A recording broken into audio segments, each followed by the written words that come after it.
नमस्कार मित्रांनो, मी ओंकार. आपल्या पॉडकास्टमध्ये सगळ्यांचं स्वागत. आज आपण बघणार आहे की सुझुकी ॲक्सेस 125 BS6 गाडीचे ओडोमीटरचे सेटिंग कसे करायचे.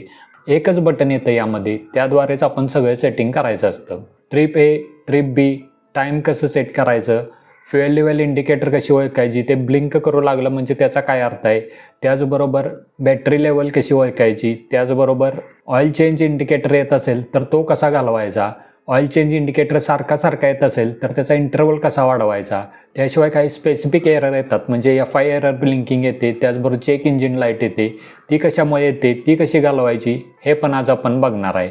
चला तर मग सुरू करूया. सगळ्यात पहिल्यांदा गाडी बंद असताना या चिन्हांचा काय अर्थ आहे थोडक्यात समजावून घेऊया. हे समोर दिसते ती डायल आहे म्हणजे स्पीडोमीटर आहे. ते ॲनालॉग प्रकारचं आहे आणि त्याच्या खाली डिस्प्ले आहे, त्याला ओडोमीटर असे म्हणतात.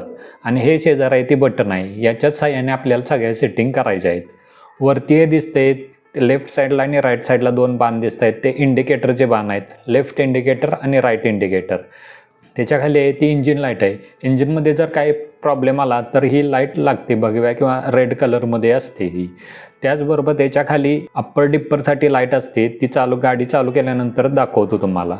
उजव्या साईडला हे त्रिकोणात आय बटन दिलेलं असतं, ते पण हे मास्टर वॉर्निंग लाईट आहे. इंजिनमध्ये काय प्रॉब्लेम आला, गाडीमध्ये काय प्रॉब्लेम आला तर ती लागते. त्याच्या खाली हा गोल आहे तो फोटो सेन्सर आहे, त्याचं काय आपल्याला जास्त काम नाही, हे ब्राईटनेस कंट्रोल करण्यासाठी तो वापरला जातो. आणि या दोन स्ट्रीप आहेत त्या फ्युएल इकॉनॉमीसाठी दर्शवतात, म्हणजे ज्यावेळी गाडी नॉर्मल चालू असते त्यावेळी त्या निळ्या असतात आणि ज्यावेळी आपली गाडी चांगल्या फ्युएल एफिशियन्सीने चालू लागते म्हणजे कमीत कमी फ्युएल खर्च होत असतं त्यावेळी ती ग्रीनमध्ये दाखवतात. चला आता गाडी सुरू करूया. गाडी चालू केल्यानंतर इंजिन लाईट आणि मास्टर वॉर्निंग लाईट एकदा लागतात आणि त्या ऑफ होतात, त्यामध्ये काही प्रॉब्लेम वगैरे काही नसतो. जर त्या लागूनच राहिल्या तर प्रॉब्लेम आहे. हे बघा, हे आता निळ्या लाईट आलेला आहे दोन, म्हणजे काय आहे गाडी आपली थांबलेली आहे किंवा जरी कमी स्पीडला असतील किंवा चढाल गाडी असेल तर ते निळच दाखवतं म्हणजे फ्युएल नॉर्मल गतीने जळत आहे. आणि ज्यावेळी आपण एक ऑप्टिमम स्पीडला येतो म्हणजे ज्यावेळी गाडी फ्युएल इफिशियंट होते त्यावेळी हे ग्रीन होतात दाखवत तुम्हाला. हे बघा आता ग्रीन झालेलं आहे कारण आपली फ्युएल इफिशियंट गाडी चालत आहे. चला आता पुढच्या सेटिंग बघूया. पहिल्यांदा इंडिकेटर बघू आपण. ज्यावेळी आपण लेफ्ट इंडिकेटर लावतो त्यावेळी हे लाईट ब्लिंक होते, राईट लावतो त्यावेळी राईटचे लाईट ब्लिंक होते. ज्यावेळी आपण हेडलाईट नॉर्मल चालूच असते म्हणजे वरची लाईट अप्पर लावला की डिस्प्लेमध्ये निळी लाईट दाखवते आणि खालचा लोअर असला की ऑफ होते ते. चला आता 1 बाय 1 एक सेटिंग बघूया. हे किलोमीटरवर आहे, तुमची कुठली पण असू शकतं, टाईम असू शकतं किंवा ट्रिप ए ट्रिप बी कुठलीही पहिल्यांदा असू शकते. जसं जसं आपण बटन दाबत जातो तसं तसं त्याची फंक्शन बदलत जातात. आणि ज्या फंक्शनमध्ये आपल्याला चरायचं आहे त्यावेळी बटन दाबून धरायचं ते म्हणजे त्यामध्ये आपण एंटर होतो. किलोमीटर आहे, ट्रिप ए आहे, ट्रिप बी आहे, टाईम आहे, बॅटरी व्होल्टेज आहे आणि ब्राईटनेस आहे. चला तर मग किलोमीटरमध्ये आपण काही चेंज करू शकत नाही, फक्त फ्युएल लेवलमध्ये आपल्याला एक गोष्ट लक्षात ठेवायची आहे की ज्यावेळी या पूर्ण 5 कांड्या असतात किंवा 5 ब्लॉक असतात त्यावेळी आपली टाकी फुल असते. हे बघा या चित्रामध्ये दिसतंय. आणि जसं जसं पेट्रोल कमी होत जाईल तसं तसं या कांड्या किंवा ब्लॉक कमी होत जातात. ज्यावेळी साधारण 1.4 लिटर पेट्रोल राहील त्यावेळी आपले हे पंपाचं चिन्ह आहे डाव्या साईडला ते ब्लिंक होऊ लागतं. आणि ज्यावेळी अजून पेट्रोल कमी होत जातं आणि 0.8 लिटरचं राहतं त्यावेळी ते पंपाचं चिन्ह पण ब्लिंक होतं आणि शेवटचा ब्लॉक म्हणजे ई लिहिलेला असतो तो पण ब्लिंक व्हायला लागतो. म्हणजे लवकरात लवकर आपल्याला पेट्रोल टाकणं गरजेचं आहे, नाहीतर फ्युएल पंप खराब होऊ शकतो असा त्याचा अर्थ असतो. पुढचं सेटिंग आहे ते म्हणजे ट्रिप ए. बरेच जण ॲव्हरेज काढण्यासाठी किंवा एखादी ट्रिप किंवा किती आपण फिरून आलो हे समजण्यासाठी ट्रिप ए आणि ट्रिप वापरतात. त्याचं काय फारसा सगळ्यांनाच वापर होतं असं काय नाही. फक्त ते रिसेट कसं करायचं तर ज्यावेळी आपण ट्रिप एमध्ये जातो फक्त ते बटन दाबून धरायचं, आपोआप रिसेट म्हणजे 0 होऊन जातं. हे बघा 0 झालेलं आहे. तसंच ट्रिप बीचं पण आहे. ट्रिप बीमध्ये आलो, बटन दाबून धरलं, रिसेट होतं, 0 होतं. चला पुढची सेटिंग बघूया.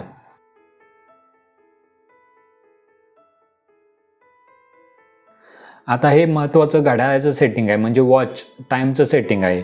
त्यावेळी आपण दाबून धरतो त्यावेळी ते पहिल्यांदा ते तासाच्या ब्लॉकमध्ये एंटर होतं म्हणजे आवर्सच्या 1 ते 12पर्यंत आपण सेट करू शकतो. 12 नंतर परत ते 1 पासून चालू होतं आणि नंतर नेक्स्ट दाबून धरतो त्यावेळी ते मिनटाच्या सेक्शनमध्ये ॲक्टिवेट होतं. चला तर मग बघूया. बटन दाबून धरलं की अवरचा सेक्शन ॲक्टिवेट होतो. आपल्याला पाहिजे ते आपण बटन दाबत राहायचं. त्या तासावर आलं की परत दाबून धरायचं बटन, म्हणजे तास सेट झाला. तास सेट झाला की आपोआप ते मिनटाचं सेक्शन ॲक्टिवेट होतो. मिनिट पण आपल्याला पाहिजे तो सेट करून घ्यायचा आहे. बटन दाबत राहायचं, त्या मिनटापर्यंत येस तोपर्यंत दाबत राहायचं आहे बटन आपल्याला. त्या मिनटापर्यंत बटन आलं की परत ते दाबून धरायचं लॉंग, म्हणजे ते मिनिट पण सेट होतो आणि मधले जे छोटे 2 डॉट आहेत ते ब्लिंक व्हायला लागतात, म्हणजे घड्याळ आपलं सेट झालेलं आहे. चला आता पुढची सेटिंग. हे आहे बॅटरी व्होल्टेज 12.2 व्होल्ट दाखवते, कारण गाडी आता उभी आहे त्यामुळे ते कमी दाखवते. गाडी जशी चालू होईल तसं ते रिचार्ज होताना 14 पॉईंटच्या वर जातं. मात्र हे जर 10 पॉईंटच्या खाली आलं, 10 व्होल्टच्या खाली आलं तर मात्र आपल्याला बॅटरीची हेल्थ चेक करून घ्यायची आहे किंवा बॅटरी आपल्याला रिप्लेस करावी लागू शकते.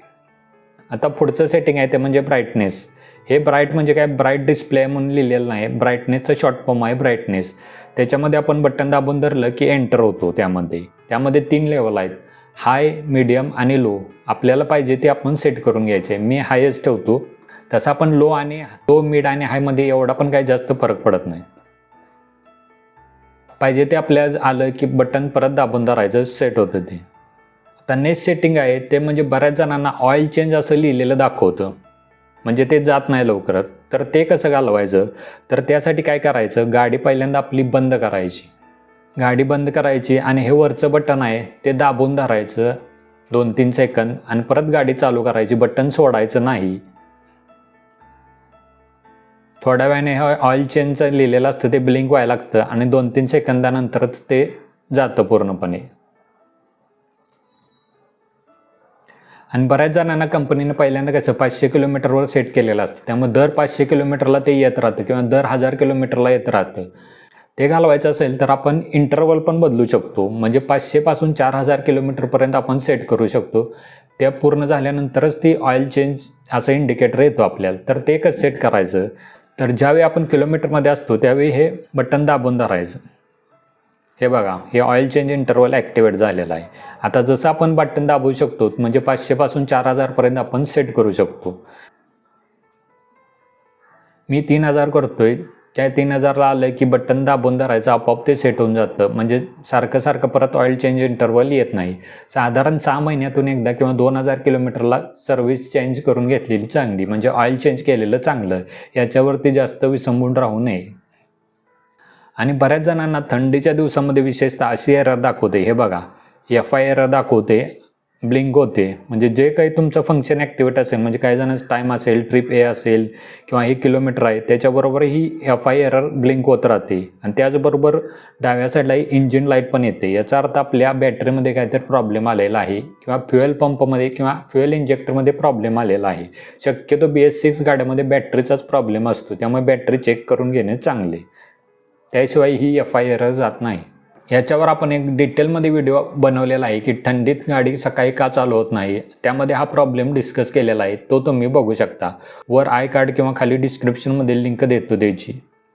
तर हाच होता आजचा व्हिडिओ. आवडला असेल तर लाईक जरूर करा आणि आपल्या चॅनलला सबस्क्राईब पण करा. कोणाला या सेटिंग येत नसतील तर त्यांना हा व्हिडिओ शेअर पण करा.